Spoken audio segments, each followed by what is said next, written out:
So admittedly, after the first 20 minutes or so of the episode, I wasn't too sure if I was going to do a review for this week, because generally I don't love doing reviews unless I feel like I have enough to say on what I'm talking about, whether that's positive or negative. And I don't want to feel like I'm just pointing out scenes and saying, yeah, this was good, this was cool, and then that'd be it. Like, I feel like that's just kind of recapping the episode rather than reviewing it. And my general feeling after the first 20 minutes was just kind of that the episode wasn't really doing a whole lot for me. I felt like it was mostly some of the awkward dialogue and the awkward scenes that Discovery likes to lean on a bit too often, and I just didn't really want to make a review where I'm kind of just saying, oh, this dialogue was weird for like 5 to 7 minutes. But after those first 20 minutes, and once the Gintara stuff started on Trill, I really felt like the episode really started to pick up, and that there was enough questions being asked and enough movement on the storylines that I did just want to talk about it. Seeing the Gintara again was awesome.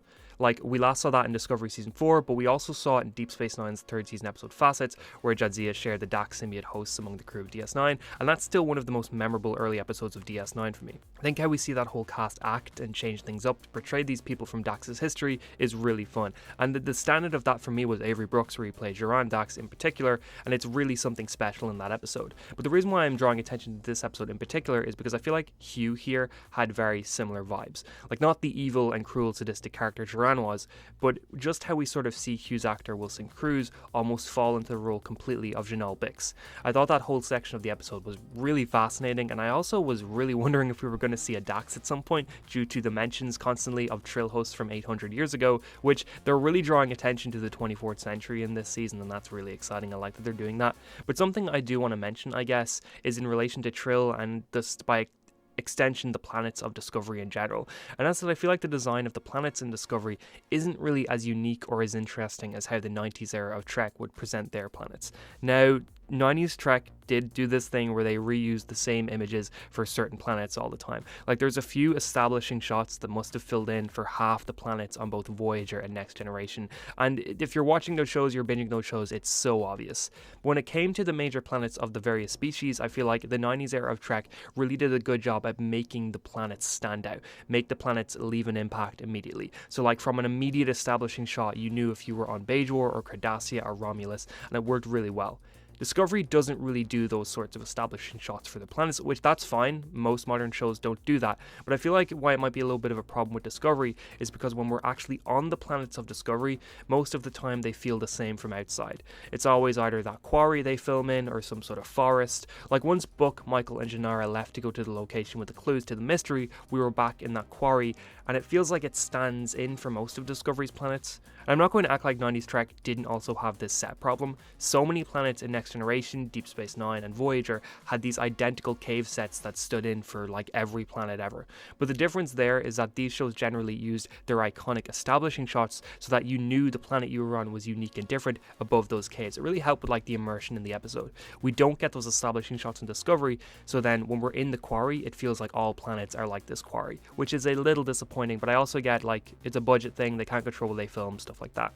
Now, the big thing in this episode was the pattern on the rock face during this whole intense action sequence. Now, we actually saw a lot of this scene at New York Comic Con last year, I think, so I kind of was really familiar with this scene. I just didn't really know the context of it, obviously, but the whole pattern was left out of that scene that they showed at New York Comic Con, at least from what I remember, and the pattern is in the opening title sequence for the season. I've seen a lot of people point that out already, but I didn't want to mention it until it actually showed up in the season in some form, like here. And to me at least, it looks quite similar to the Iconian pattern from the virus that Data gets infected with in Next Generation Season 2 episode Contagion. Now, it's not confirmed this is Iconian, it very well may not be. There are a few little differences, but just in terms of like the pattern and the design, I think it looks quite similar, so that's why I kind of want to talk about it, because I think the Iconian tech and stuff like that would make sense to play into this. It feels like this season is going to dig into a lot of the more unique areas of Next Generation and Deep Space Nine that never really got a lot of focus in their 90s episodes, so I think it would make sense to bring that all back here, and this is really exciting.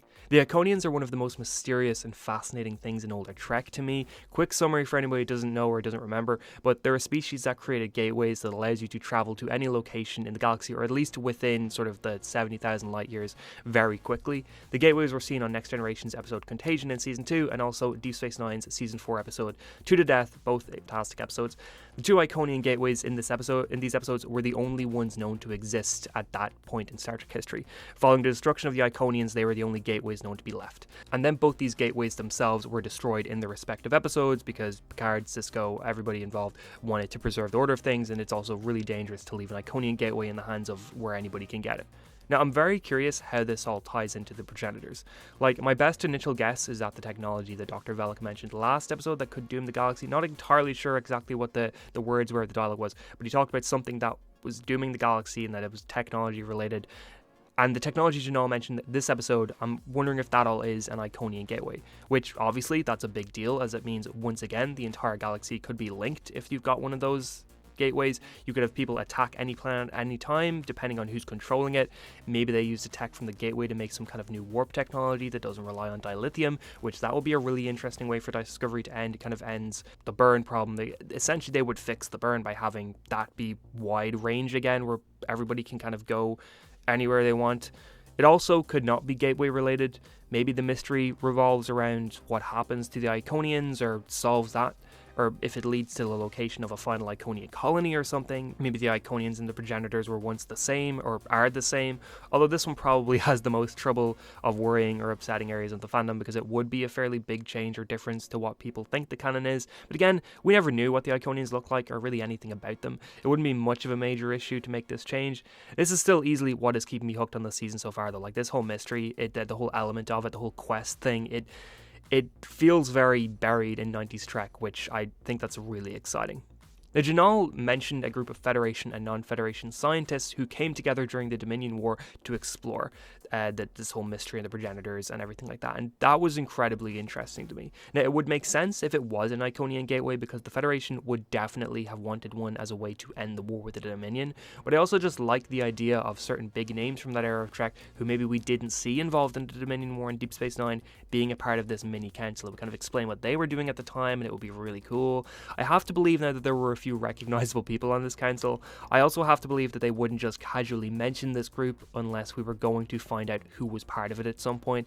Feels like a no-brainer to build this up a little bit. They'll stumble upon another piece of the puzzle and it's revealed Janelle didn't know much about this specific piece and only this other member of the group that he knew of did, and we need to find out what they know, either through records or something creative. Also, hearing about the Dominion War was fun. Between season 5 of this and Picard season 3, there are some really cool DS9 references happening lately. Now, the Raynor stuff aboard Discovery was really enjoyable. The character is still proving to be a fun addition to the cast, even if it does feel like maybe they're not being too subtle about his hard-ass, no-shit attitude. He does remind me a bit of Lorca in Season 1, which I guess that was Mirror Lorca, but I think we maybe do need to lay off his intensity just a tiny bit going forward. It's fun so far, but I can definitely see it being something that starts to grate and get too much pretty quickly, because they've already kind of been leaning on it pretty hard. I will say, that scene with Tilly counting words that she can call him out in his shit was genuinely great. That might be one of my favourite Tilly scenes in the entire show. The Saru and Tirana stuff was fine, nothing overly special there, but I liked getting this insight into more Federation politics and I guess some more shenanigans with Navarre.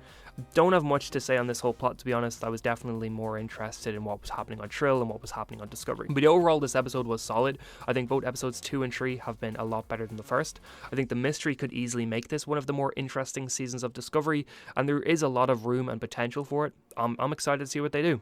Now, have you seen the 3rd episode of Discovery Season 5 yet? Did you like it? Hate it? Do you think this is Iconian related or maybe something completely different? And if you enjoyed this video, maybe like, share it to someone you think might like it. Subscribing would also be a huge help.